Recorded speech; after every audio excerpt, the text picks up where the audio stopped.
Lanjutkan pembahasan kita dari pertemuan yang sebelumnya. Pertemuan sebelumnya kita membahas modal yang bisa kita gunakan untuk memaksimalkan 10 hari terakhir bulan Ramadan.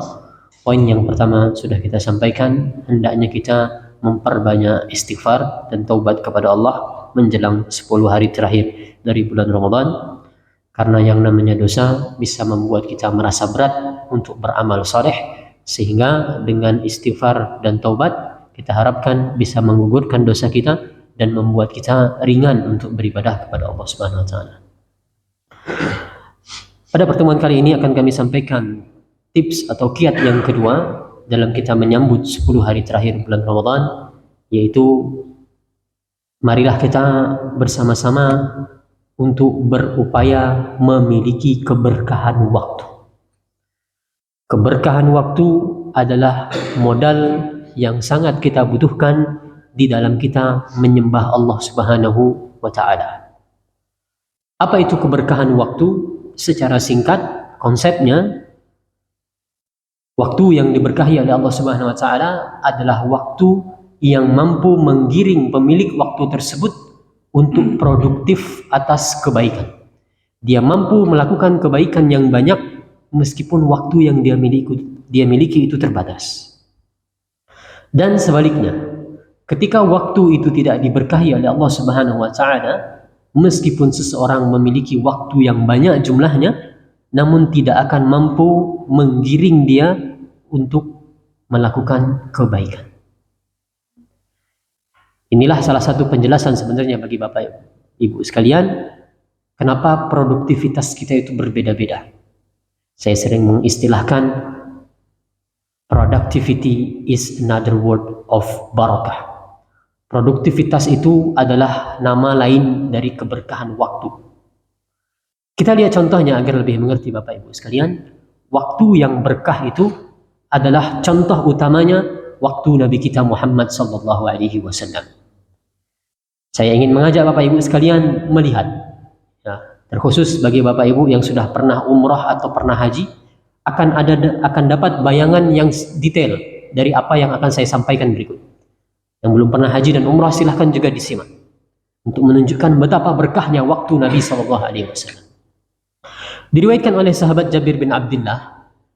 Sahabat Jabir meriwayatkan tentang apa saja yang dilakukan oleh Nabi sallallahu alaihi wasallam pada tanggal 10 Zulhijjah atau hari Idul Adha, ketika Nabi sallallahu alaihi wasallam menyelenggarakan haji wada.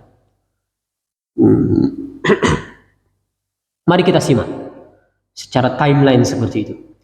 Kata Jabir bin Abdullah, pada tanggal 10 Zulhijjah Nabi sallallahu alaihi wasallam memulai aktivitasnya sebelum matahari terbit. Jadi ba'da subuh, sekitar waktu syuruk, Pak. Ini starting pointnya, waktu syuruk. Di waktu syuruk, kata Jabir bin Abdullah, sebelum waktu syuruk sesaat, Nabi bertolak dari tempat beliau mabit di Musdalifah menuju Mina. Kita tahu Mina dan Musdalifah ini tempat yang terpisah. Bertolak dari Musdalifah menuju Mina. Ini yang pertama. Yang kedua, di Mina, Nabi SAW langsung menuju ke Jamarat, yaitu tempat lempar jumrah. Di sana Nabi SAW kemudian melakukan lempar jumrah, melempar batu kerikil sebanyak 7 kali sembari mengucapkan Allahu Akbar, Allahu Akbar, Allahu Akbar sampai 7 kali.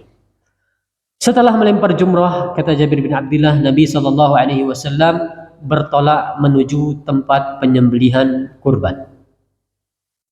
Di tempat penyembelihan kurban ini, Nabi SAW menyembelih unta sebanyak 63 dengan tangan beliau sendiri. Bapak-bapak yang pernah terlibat kepanitiaan Idul Adha mungkin bisa punya bayangan berapa waktu yang dibutuhkan untuk menyembelih 63 unta, Pak. Ini unta kita berbicara, Pak, bukan berbicara ayam, kambing, atau sapi. Unta yang jauh lebih besar itu. Meskipun unta itu sembelihnya dengan ditusuk, Pak, tidak disembelih seperti kita memotong kambing. Tidak. Tapi dia ditusuk, namun dia tetap butuh waktu untuk mengkondisikannya. Nabi menyembelih seperti itu sebanyak 63. Lalu Nabi menyerahkan kepada Ali bin Abi Thalib. Oleh Ali bin Abi Thalib disempurnakan menjadi 100 onta yang disembelih. Setelah 100 unta disembelih, Nabi memerintahkan masing-masing unta tersebut dipotong dagingnya, diambil potongan dagingnya. Setelah itu Nabi memerintahkan daging unta tersebut untuk dimasak. Ibu-ibu, memasak daging unta ini butuh waktu yang lebih lama daripada kita memasak daging ayam, daging kambing, daging sapi, karena dia lebih keras. Lebih-lebih sistem perapian ketika itu sangat sederhana. Intinya butuh waktu untuk memasak daging unta. Setelah matang, Nabi SAW memakan dagingnya dan meminum kuahnya. Setelah itu barulah beliau menggundul rambut beliau, menggundul habis rambut beliau. Setelah itu, kata Jabir bin Abdullah, Nabi SAW melayani konsultasi kaum muslimin. Nabi duduk, kaum muslimin berdatangan untuk meminta fatwa, untuk bertanya tentang berbagai hal yang mayoritasnya tentang manasik haji.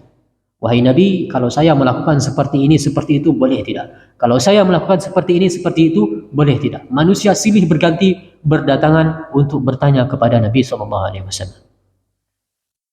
Lalu setelah itu baru kata Jabir bin Abdullah, Nabi SAW bertolak dari Mina menuju Makkah. Sekali lagi, Bapak Ibu yang pernah umrah atau haji tahu ada gambaran jarak Mina dan Mekah ini berapa. Butuh waktu, Pak, dari Mina ke Mekah, karena dia dua daerah yang berbeda. Lalu setelah sampai di Mekah, Nabi langsung menuju Masjidil Haram mencari Ka'bah. Nabi melakukan yang namanya tawaf ifadah. Tawaf ifadah yaitu memutari Ka'bah sebanyak 7 kali. Lalu perhatikan Bapak Ibu sekalian, ini dia yang menjadi poinnya. Kata Jabir bin Abdullah, ketika Nabi SAW selesai melakukan tawaf ifadah, waktu zuhur belum datang. Maka inilah dia Bapak Ibu sekalian, contoh keberkahan waktu itu. Nabi memulai aktivitasnya tadi, starting pointnya dari waktu duha. Betapa banyaknya kebaikan yang dilakukan oleh Nabi SAW. Tadi yang paling memakan waktu adalah menyembelih 63 unta. Memasaknya, lalu perjalanan menuju Mekah, ini semua makan waktu. Namun lihat, hanya dari waktu duha sampai waktu zuhur, bahkan sebelum zuhur. Betapa banyaknya yang Nabi bisa lakukan dalam waktu yang singkat. Inilah dia contoh keberkahan waktu, Bapak Ibu sekalian. Kalau orang sekarang, Pak, saya jamin, ya saya punya teman dulu ketika haji, setelah lempar jumrah, dia memutuskan saya mau langsung tawaf ifadah ke Mekah. Saya tanya, selesai tawaf ifadahnya jam berapa? Hampir tengah malam.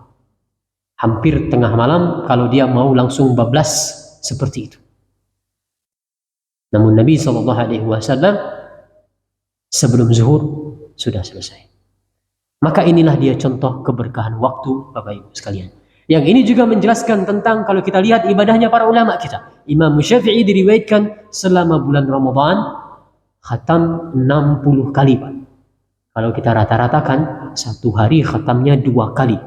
Khatam Al-Quran dari awal sampai akhir 2 kali, setiap hari. Kalau kita pikir bagaimana caranya, apa cukup waktunya? Para ulama mereka memiliki keberkahan waktu. Begitu juga dengan Imam Malik, diriwayatkan Imam Malik setiap hari sholatnya, Pak, 800 rakaat. Kebiasaan. Bukan hanya 1 kali 2 kali, namun kebiasaannya. Kalau kita pikir bagaimana caranya, apa sempat melakukan 800 rakaat sholat setiap hari? Maka jawabannya mungkin ketika mereka memiliki keberkahan waktu. Dan sebaliknya, ketika waktu itu tidak diberkahi oleh Allah Subhanahu wa taala, waktu itu akan berlalu secara cepat dan sia-sia tanpa mampu menghasilkan kebaikan. Contohnya adalah apa yang disabdakan oleh Nabi SAW, yang ini merupakan tanda kiamat. Kata Nabi, la taqumus sa'ah hatta yataqarraba zaman. Hari kiamat tidak akan terjadi sampai waktu itu berdempetan. Apa maksudnya waktu berdempetan? Kata Nabi SAW, waktu 1 tahun akan terasa seperti 1 bulan. Waktu 1 bulan akan terasa seperti 1 minggu. Waktu 1 minggu akan terasa seperti 1 hari. 1 hari terasa seperti 1 jam, dan 1 jam akan terasa seperti waktu yang dibutuhkan untuk menyalakan api, kata Nabi SAW. Menunjukkan 1 jam itu begitu singkat. Dan ini merupakan tanda kiamat, Pak, yang saya yakin kita semua merasakannya. Betapa waktu itu sekarang semakin cepat berjalan kalau dibandingkan zaman-zaman kita kecil dulu. Lebih-lebih dibandingkan dengan zaman-zaman orang tua kita dulu. Sekarang waktu itu betapa cepatnya berjalan. Apa sebabnya, kata para ulama? Karena Allah Subhanahu wa taala secara bertahap mencabut keberkahan waktu menjelang hari kiamat. Oleh karena itulah waktu terasa semakin cepat berjalan. Sehingga inilah dia konsepnya Bapak Ibu sekalian yang saya tawarkan kepada Bapak Ibu sekalian. Keberkahan waktu inilah yang kita butuhkan dalam kita menyambut 10 hari terakhir bulan Ramadan. Supaya kita bisa produktif atas berbagai kebaikan, supaya kita bisa produktif atas berbagai amal soleh, maka berupayalah untuk memiliki keberkahan waktu. Lalu yang terakhir pertanyaannya, bagaimana caranya memiliki keberkahan waktu tersebut? Pembahasannya cukup panjang, hanya saja saya sampaikan 1 tips yang bisa kita lakukan yang praktikal untuk mendapatkan keberkahan waktu.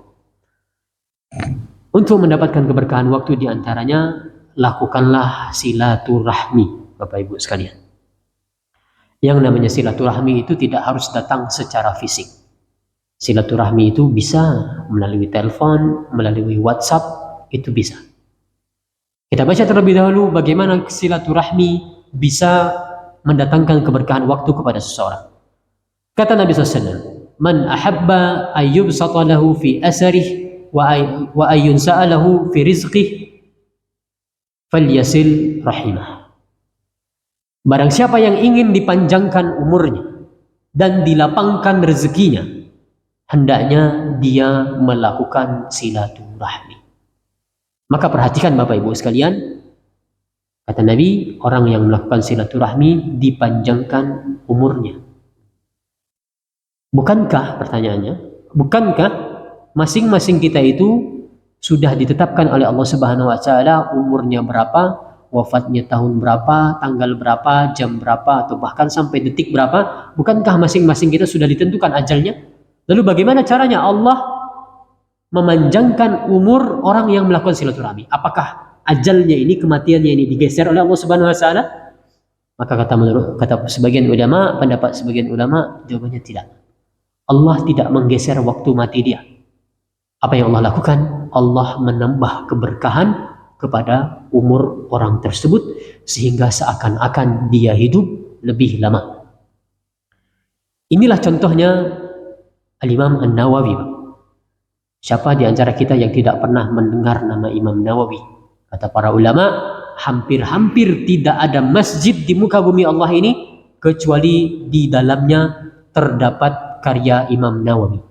Hampir semua masjid di bumi ini, Pak, ada karya Imam Nawawi. Ini, Pak, ya. Contohnya karya Imam Nawawi. Saya buktikan. Di masjid ini berarti juga ada karya Imam Nawawi, Riyadhus Shalihin. Perlu kita ketahui Bapak Ibu sekalian, Imam Nawawi ini beliau mati muda. Muda sampai tidak sempat meninggal. Maaf, tidak sempat menikah. Ya, sampai tidak sempat menikah karena mati muda. Namun begitu Allah memberkahi usianya, karyanya sangat banyak dan sangat bermanfaat dari zaman ke zaman, sampai-sampai tidak ada tempat di muka bumi ini, tidak ada masjid di muka bumi ini kecuali di dalamnya pasti ada karya Imam Nawawi. Silahkan Bapak Ibu buktikan. Saya sudah buktikan di mana-mana, bahkan sampai di luar negeri mesti yang dikaji itu karya Imam Nawawi. Di masjid-masjid di luar negeri, negeri barat, karyanya Imam Nawawi. Maka ini dia contohnya. Kalau Allah memberkahi waktu seseorang, seseorang tersebut akan produktif atas kebaikan. Kita kembali lagi, maka lakukanlah silaturahmi Bapak Ibu sekalian untuk mendapatkan keberkahan umur dan keberkahan waktu. Sebagai catatan, sebagai poin penutup, di tempat kita terdapat pergeseran makna silaturahmi, Pak. Kalau kita buka Kamus Besar Bahasa Indonesia, makna silaturahmi itu adalah tali pertemanan. Namun dalam syariat agama kita, yang namanya silaturahmi itu hanya berlaku orang-orang yang memiliki hubungan darah, hubungan rahim dengan kita. Makanya namanya silaturahim. Silah itu hubungan, rahim itu maksudnya rahim ibu. Orang yang berasal dari rahim yang sama dengan kita. Entah itu ibu, nenek, seterusnya ke atas. Intinya silaturahmi yang bisa memanjangkan umur, melapangkan rezeki, itu hanya dilakukan kepada orang-orang yang memiliki tali kekerabatan dengan kita, saudara kita. Sehingga kalau secara syariat sebenarnya tidak bisa kita datang ke tempat teman kita, kita katakan saya datang ke tempat Anda untuk silaturahmi. Secara agama kita sebenarnya tidak bisa, meskipun secara bahasa tidak bisa kita salahkan, karena terdapat pergeseran makna dalam bahasa Indonesia mengenai makna silaturahmi ini. Sehingga kembali lagi ke poin utamanya adalah marilah kita berupaya meminta kepada Allah agar Allah memberkahi waktu kita semua, sehingga ini menjadi salah satu modal utama kita untuk melakukan amal ketaatan di waktu apapun sebenarnya, lebih-lebih di 10 hari terakhir di bulan Ramadan nanti. Demikian, mudah-mudahan ada manfaatnya. Wallahu ta'ala alam. Wa sallallahu ala nabiyina Muhammad wa ala alihi wa sahbihi wa sallam. Subhanakallahumma wa bihamdika asyhadu an la ilaha illa anta astaghfiruka wa atubu ilaik. Assalamualaikum warahmatullahi wabarakatuh.